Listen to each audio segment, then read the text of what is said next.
The day's headlines.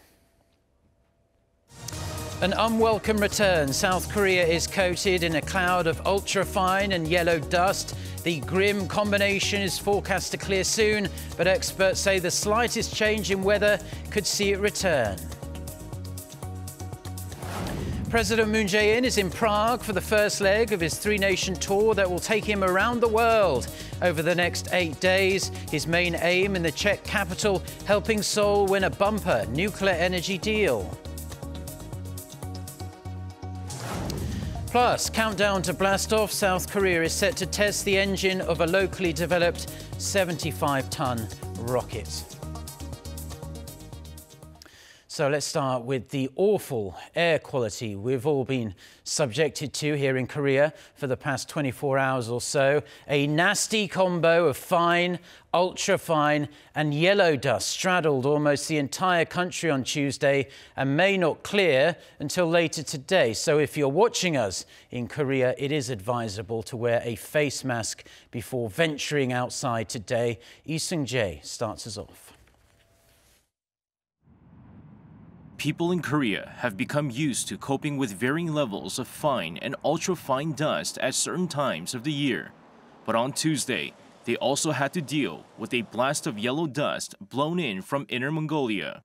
Ultra-fine dust warnings were issued across the nation, with concentration levels rising throughout the day.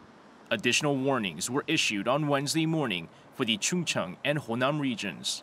The grim combination of toxic smog and yellow dust left people feeling unsafe being outside. With the amount of smog and yellow dust, I'm worried even though I'm wearing a face mask. I think it's making my head hurt as well. Fortunately, the country might soon get some respite from the yellow dust and the fine dust, as weather experts say colder winds from the north should blow away most of the smog and yellow dust over the course of Wednesday.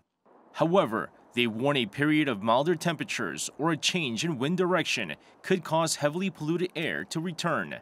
Officials say children, the elderly, and those with respiratory problems should stay indoors when smog alerts are issued.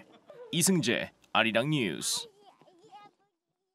Now, in other news, President Moon Jae-in is in the Czech Republic for a 2-day stay ahead of the G20 Summit in Argentina. The South Korean leader is there to call for greater economic cooperation from Prague, with a strong focus on a potentially lucrative nuclear reactor deal. Shin Se-min reports. President Moon Jae-in's first stop on his three-nation round-the-world trip starts here in the Czech Republic, an important diplomatic layover on his way to the G20 Summit in Buenos Aires. During his 2-day stay in Prague, the South Korean leader will be holding a summit with Czech Prime Minister Andrej Babiš. At that meeting, President Moon is expected to call for Prague's support in helping a South Korean state-run firm land a deal to build a nuclear reactor in the Czech Republic. Korea Hydro and Nuclear Power Corporation is considered the front-runner in the bidding process, as the head of the Czech Republic's State Office for Nuclear Safety said last month that the South Korean firm looks best placed to win the contract. Currently, there are 6 companies and consortia on the European countries' list of options, including ones from China, Russia, France, and the U.S. After holding talks with Prime Minister Babiš, President Moon will meet with South Koreans living in the Czech Republic to urge them to continue being a bridge between the two countries. The South Korean leader will then board yet another long flight, this time to Argentina, to attend the G20 Summit for the second time since taking office.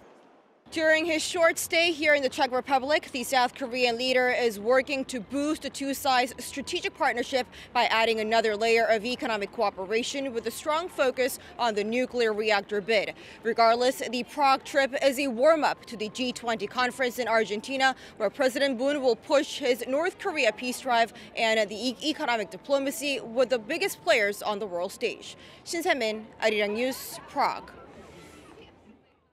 Now, as a follow-up to that report, the White House has confirmed US President Donald Trump will hold a summit with President Moon Jae-in on the sidelines of the G20 Summit in Argentina. US National Security Advisor John Bolton told reporters on Tuesday that Trump will also hold one-on-ones with Russia's Vladimir Putin, China's Xi Jinping and Japan's Shinzo Abe. The Moon-Trump meeting comes amid a sharp slowdown in North Korea-US diplomacy, with a planned second summit between President Trump and Kim Jong-un pushed back until early next year. South Korea is gearing up to launch a locally developed 75-ton space rocket engine. It will be used for the country's first space vehicle built with solely homegrown technology. The rocket itself is due to be launched in around 3 years from now. Kim Hyo-sun with the details. This is a booster rocket engine clocking in at a height of 25.8 meters, a diameter of 2.6 meters, and weighing more than 52 tons. It's South Korea's locally developed 75-ton thrust single rocket engine, and it will be test launched on Wednesday afternoon. According to the Ministry of Science and ICT and the Korea Aerospace Research Institute, the engine has been transported to the launch pad at the Naro Space Center in Kohung, Jeollanam-do Province. The engine will be used in the nation's first space vehicle wholly designed and built with domestic technology called Korea Space Launch Vehicle 2 Nuri, or KSLV-2. It does not carry a satellite and is a single engine, meaning there will be no engine separation. The goal is to monitor whether the engine burns well for 143 seconds. The engine performance is what we are most interested in. We'll be able to assess the performance once we are done monitoring the data. The engine will reach an altitude of 100 kilometers about 160 seconds after blastoff, reaching its maximum altitude at around 300 seconds, and fly for 10 minutes before splashing down in international waters in the Pacific Ocean.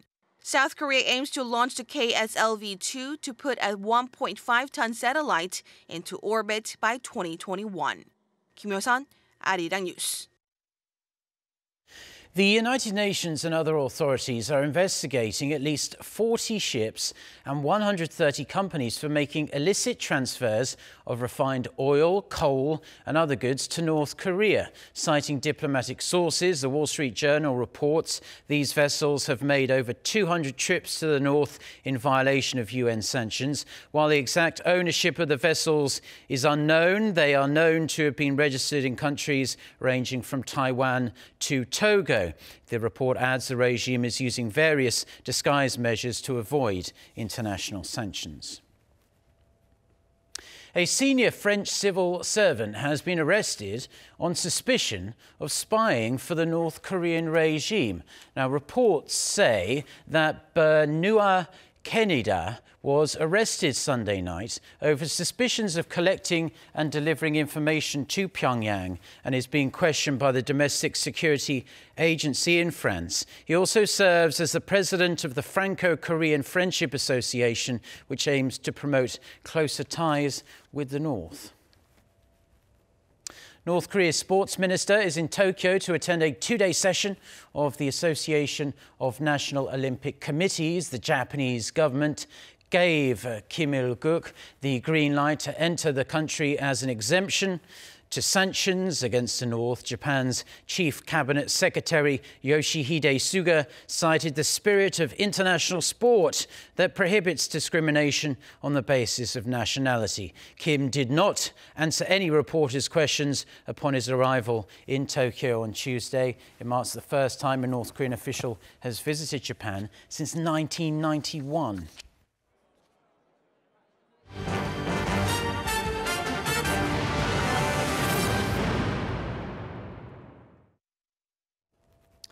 South Korea's business sentiment inched up this month thanks to signs of a recovery in the country's shipbuilding industry. However, local sentiment is still low and the outlook for December remains rather gloomy. Go Doon-hee reports. After hitting its lowest point in almost 2 years in October, business sentiment among Korean firms inched up this month. The Bank of Korea's Business Survey Index for November came to 74, up 1 point from the previous month. A reading below 100 means they're more pessimists about the local economy than optimists. The central bank attributed the increase to the nation's shipbuilding industry reporting slightly better figures after years in a slump. A report from Hyundai Research Institute released earlier this month showed that shipbuilding production was not falling as fast in the third quarter as it was a year earlier. The institute said local shipyards have found more opportunities for exports thanks to growth in the market for LNG carriers. But even though sentiment has ticked up, the situation is still grim for Korea overall, now in a fifth straight month with the sentiment index stuck below 80. The BOK says oil refineries reported especially low sentiment following a plunge this month in oil prices. In October, Dubai crude, South Korea's benchmark, hit its highest price in almost 4 years, trading at more than $80 a barrel. But in the last week of November, it's dipped below $60. Separate data Tuesday from the Korea Economic Research Institute also paint a grim picture. Sentiment for December among the nation's top 600 companies by sales stood at 88.7, the lowest since February last year. It's the second month in a row the forecast has fallen, and the outlook is especially negative among manufacturers. Economic experts say the government's regulatory reforms and new investment incentives could help turn things around. 고르니, Arirang News. Now, staying with economic news, South Korea's Trade Ministry held talks on Tuesday with representatives from the nation's private sector on ways to counter the increasing number of import restrictions on South Korean goods. Yoon Jung-min with this report. South Korea's Trade Ministry said on Tuesday that the country is facing a tougher trading environment due to increasing trade regulations by its partners. According to the ministry, a total of 6 restrictive measures, including 3 anti-dumping duties and 3 safeguards, were newly added to South Korean goods in the second half of this year. So far, 25 countries have adopted a total of 194 trade restrictions on South Korean exports as of November. To tackle these issues, the ministry held meetings with the private sector on Tuesday to review the situation and discuss ways to minimize negative effects on trade. The ministry said it has asked its trading partners to ease such regulations through bilateral channels, while lodging complaints on trade protectionism worldwide through multilateral channels, including the World Trade Organization. It added consulting services for small and medium-sized businesses will be expanded to improve their competitiveness in the global trade market. In a separate meeting on the same day, the ministry, trade agencies, and the private sector discussed ways to combat non-tariff regulations, such as technical barriers and sanitary measures. The participants said they will continue to monitor these barriers and respond against unfair trade practices. Yoon Jung-min, Arirang News. China is by far and away the biggest market for South Korean cosmetics. Recently, in fantastic news for local firms, the authorities in Beijing simplified the procedures for exporting such products, allowing easier access into what is, as we know, an enormous market. So Eun-young with this report. Korean cosmetic firms shipping their goods to China could save a significant amount of time in doing so after Chinese authorities simplified the license process for imported cosmetic goods. The Ministry of Food and Drug Safety in Korea announced on Monday that these new measures will apply to non-special use cosmetics bound for China after November 10th. Export certificates can now be earned simply by submitting requested documents on the website of the National Medical Products Administration, China's regulatory body for drugs and medical devices. Cosmetics are divided into 2 categories in China, non-special use and special use products. Prior to the revision, Korean cosmetic manufacturers are required to submit relevant documents to Chinese authorities offline, and it took an average of 6 to 8 months to receive a final permission for exports. Simplifying the process is expected to cut down on time needed for companies to enter the Chinese market by up to 3 months.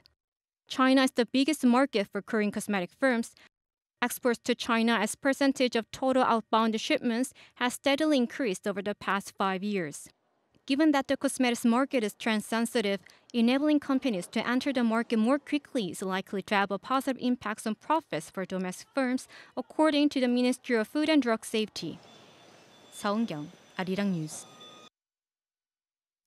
The 6th OECD World Forum kicked off in South Korea's western port city of Incheon on Tuesday. Since 2004, the event has served as a venue to share knowledge and experience on the role of data and policy in shaping a better world for all of us. Kim Hae-sung reports. So, welcome to the 6th OECD World Forum on Statistics, Knowledge and Policy. Around 3,000 policymakers, academics, and business leaders from over 100 countries gathered in South Korea's western port city of Incheon to discuss the future of well-being. Korea is a unique country in a sense that we have achieved a miraculous economic growth within a short time period, and that people's interest in the future of well-being has never been higher before. In this context, it cannot be more appropriate to hold the OECD World Forum here in Korea this year. Since the first OECD World Forum in Italy in 2004, the OECD has developed models to measure people's well-being, taking into account factors like work-life balance, environment, and sense of security, which cannot be measured by conventional economic indicators like GDP. This year's forum focused on 3 key trends: digital revolution, new modes of governance, and the role of the private sector, factors that could affect people's well-being over the next 10 to 20 years. The OECD report shows technological advances like AI could disrupt up to 1/2 of the workforce among OECD countries, worsen inequality, and engender political polarization due to fragmented data.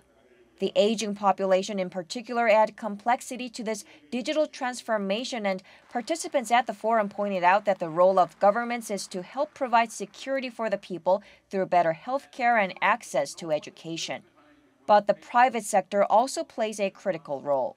What businesses need to do is to have products that really deliver good things for the public, healthy foods, products and services that raise people's well-being. Also, taking care of their own workers so that people are able to work in dignity. They have vacation time.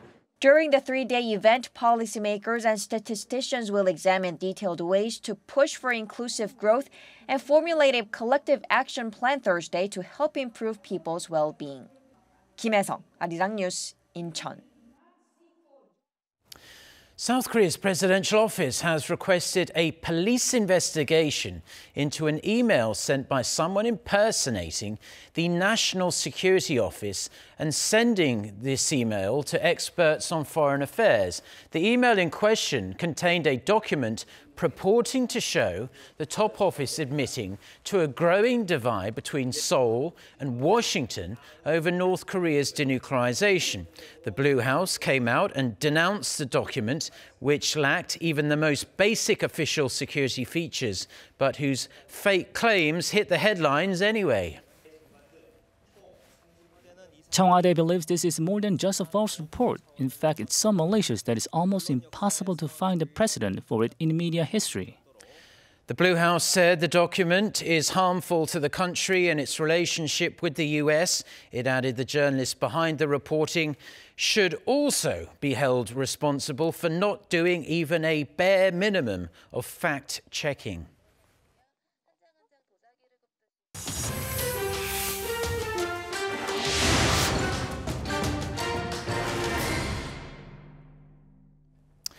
British Prime Minister Theresa May has dismissed US President Donald Trump's claims her Brexit deal could hinder trade between the two countries. For more on this and other news from around the world, let's turn to our Noah Adams. Adam, tell us more.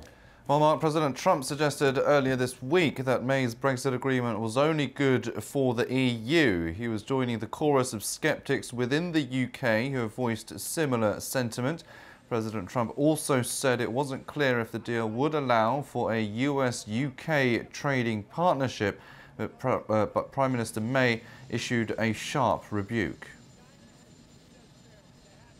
If you look at the political declaration, which sets out the future framework for our relationship with the European Union, it clearly identifies that we will have an independent trade policy and we will be able to do trade deals, to negotiate trade deals with countries around the rest of the world. And as regards the United States, we've already been talking to them about the sort of agreement that we could have in the future. She was speaking at a country fair in Wales as part of a tour around Britain aimed at trying to sell her Brexit plan. She then travelled to Northern Ireland to meet politicians. May has about 2 weeks to convince MPs to vote for her Brexit deal when it is presented to Parliament. However, the odds of the agreement being passed look very slim, as many MPs are expected to vote against it. If that's the case, then it's all back to square one. A UN report shows global carbon dioxide emissions rose for the first time in 4 years in 2017. Tuesday's report suggests economic growth is responsible for that rise, while international efforts to cut carbon have faltered. The spokesman for the Secretary-General, Antonio Guterres, said a lot more was needed to be done in order to meet commitments made under the Paris Climate Agreement. The report warns that the current pace of international action is insufficient to meet the Paris targets and concluded that nations must triple their efforts to meet the 2-degree centigrade target and increase their ambitions fivefold to meet the 1.5 degrees Celsius target. The report added that if the emissions gap is not closed by 2030, it is extremely unlikely that 2 degrees temperature goal can be reached. America's Cyber Monday sales figure has surged to a new record high of just under $8 billion. According to data from Adobe Analytics, that's more than a 19% increase from last year. The milestone came just after a record $6.2 billion was spent in online sales on Black Friday. Amazon apparently did especially well on Cyber Monday. The online retail giant said it was the biggest shopping day ever in terms of items sold, although it did not say how many items or how much revenue it made. As usual, tech products such as smartphones were among the top-selling items.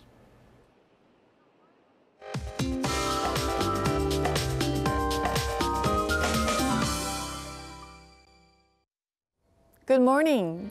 South Korea is on high alert for a nasty combination of toxic smog and yellow dust, with dust levels approaching very bad levels. The toxic smog is gradually moving southwards, and look how bad it is over in Gwangju. And southern provinces will be dealing with dustier conditions for the rest of morning. So let's avoid unnecessary outdoor activities until the air quality improves, and have your face covered. It is quite bad outside. Fine dust alerts remain in fact in most regions, while the dust is forecast to ease a bit this morning in the central regions, but southern provinces will remain dusty for most of the day today. Daily highs, though, will be a tad cooler than yesterday, getting up to 10 degrees Celsius here in the capital. Daegu and Gwangju will make it to 12 degrees this afternoon. Now, temperatures will drop on Thursday, but expect to see readings rebound to the mild side, meaning we could be hit by another round of fine dust. That's Korea for you, and here's international weather for peers around the world.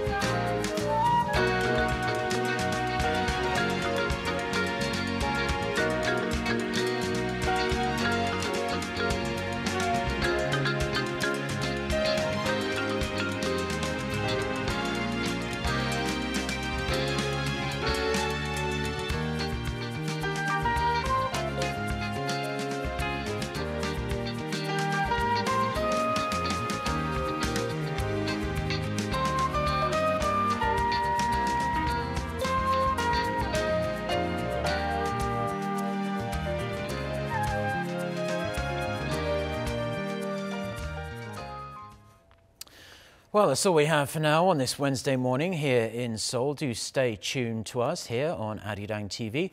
Just a reminder that we'll have our next newscast. It's coming up at noon Korea time in around an hour and a half from now with our very own Lee Ji-yoon. So until then, goodbye.